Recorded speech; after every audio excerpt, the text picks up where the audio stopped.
ஓம் சாய்ராம், ஜெய் சாய்ராம். எல்லாரும் நல்லா இருக்கணும், எல்லாருக்கும் நல்லதே நடக்கணும். அன்பு குழந்தையே, நீண்ட நாளாக நீ எதிர்பார்த்து காத்துக்கிட்டு இருக்க ஒரு விஷயம் எப்போது நடக்கும் என்றுதானே எதிர்பார்த்திருக்கிற. அது உன் மனசுல நம்பிக்கை இருந்தா நிச்சயமா கூடிய சீக்கிரமே கூட நடக்கும். இல்ல, நான் தினமும் எதிர்பார்த்தும் என் சாயப்பா எனக்காக எதுவும் செய்யலன்னு கொஞ்சம் நம்பிக்கை இன்மையோடு இருந்தால் அது நடப்பதற்கு தாமதமாகத்தானே செய்யும். நீ எந்த விஷயத்துக்காக ஆசைப்பட்டாலும் சரி, எதிர்பார்த்தாலும் சரி, அது நிச்சயம் நடக்கும், சீக்கிரம் கிடைக்கும்னு முழு நம்பிக்கையை உனக்குள் வளர்த்து கொள்ள வேண்டும் அல்லவா? அப்போதுதானே நீ எதிர்பார்த்ததையும் என்னால் உனக்கு சீக்கிரம் அமைச்சு தர முடியும். தேங்காய்க்குள்ள நீரும் பருப்பும் இருக்கும் வரைதானே அந்த தேங்காய்க்கு மதிப்பு. அதுவே அந்த தேங்காயில இருக்க தண்ணி எல்லாம் வத்தி போய் அந்த தேங்காய்க்குள்ள எந்த பருப்பும் கூட இல்லாம அது வெறும் கூடாக மாறிட்டா அதை கொப்பரை தேங்காய் என தூக்கி போடத்தானே செய்வார்கள்.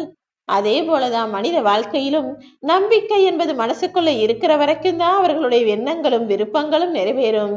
எந்த மனுஷன் பக்தியோடும் நம்பிக்கையோடும் இல்லாமல் ஏதோ வாழ்ற வரைக்கும் வாழ்க்கை போகட்டும், என்ன கிடைக்குதோ அதை ஏத்துக்கிட்டு அப்படியே வாழ்ந்துகிட்டு போவோம், எந்த முயற்சியும் பெருசா செய்ய வேணாம், யார் மேல எந்த நம்பிக்கையும் வைக்க வேணான்னு ஆன்மீக பக்கமும் போகாமல் எந்த நல்ல செயலையும் செய்யாமல் வாழ்வோமே என கடனுக்கு வாழ்ந்து கொண்டிருந்தால் எப்படி நல்ல விஷயங்கள் நடக்க முடியும்?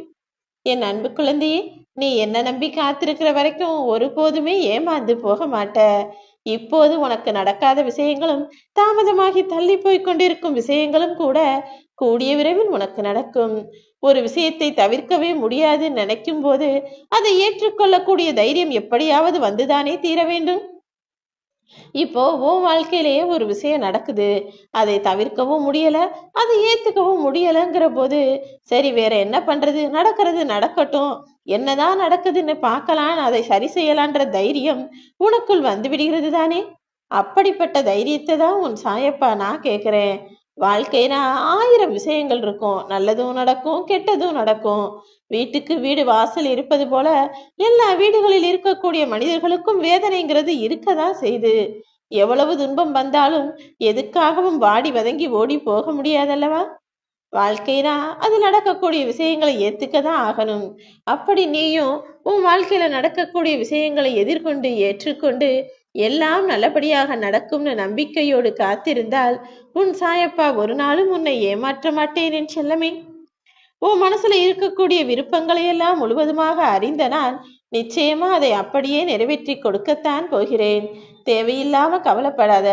மனிதர்களுடைய வாழ்க்கை ரகசியத்தை சொல்லட்டுமா உன்கிட்ட? மனுஷன் எந்த ஒரு விஷயத்தை அதிகமா விரும்பிக்கிட்டே இருக்கானோ ஒரு கட்டத்துல அது வேணவே வேணான்னு வெறுத்து போயிடுவான். அதே போல எந்த ஒரு மனிதன் எந்த விஷயத்தை வேண்டாம் வேண்டாம் என்று வெறுத்து கொண்டே இருக்கிறானோ அதுதான் அவனுக்கு ஒரு கட்டத்தில் மிகவும் விரும்பக்கூடிய விஷயமா மாறி போயிடும். இதுதான் மனித வாழ்க்கையின் சூட்சுமமான விஷயம். அதனாலதான் சொன்னேன், நீ எந்த விஷயத்தையும் ஆயுளுக்கு வெறுக்கவும் முடியாது, ஆயுள் காலம் முழுசுக்கும் விரும்பவும் முடியாது. எது நடக்குதோ எது கிடைக்குதோ அதை ஏத்துக்க தயாராக இரு. தரையில உட்கார்ந்தாலும் சரி அல்லது ராஜ சிம்மாசனத்துல உட்கார்ந்தாலும் சரி, எது உனக்கு கொடுக்கப்பட்டிருக்கிறதோ அது உன் தகுதிக்கு சரியானதுன்னு அதை புரிஞ்சு ஏத்துக்க முயற்சி செய். நல்ல மேன்மையுள்ள நல்ல குணமுள்ள நல்ல செயல்களை செய்யக்கூடிய மனிதர்களோடு நீ உறவு கண்டாலே போதும். அது உன் வாழ்க்கைக்கு உகந்ததாகவும் உன்னை உயர்வுக்கு கொண்டு செல்வதாகவும் மாற்றிவிடும் என் செல்லமே. அது வேணும் இது வேணும்னு நீ என்கிட்ட எதையுமே வம்படியாக கேட்கவில்லை. நீ கேட்பதெல்லாம் நிம்மதியும் மகிழ்ச்சியும் நிறைந்த சந்தோஷமான வாழ்க்கை தானே. அதை நிச்சயமாக நான் உனக்கு அமைச்சு கொடுப்பேன். எந்த மனுஷன் பதவியையும் மகிழ்ச்சியையும் தூக்கி எறிய தயாராக இருக்கிறானோ, இது என்னோடது அது என்னோடதுன்னு எல்லாத்துக்கும் உரிமை கொண்டாடாமல் இருக்கிறானோ, ஆணவமே இல்லாமல் எல்லோரோடும் அன்பாய் அமைதியாய் பழகுகிறானோ, அவன் மனசுல நிம்மதியா நிச்சயமா அமைதியோட இருப்பான். அப்படிதான் நீயும் உன் மனதில் அமைதியோடும் நிம்மதியோடும் சந்தோஷத்தோடும் வாழக்கூடிய ஆளாக மாறணும்னு நான் ஆசைப்படுறேன்.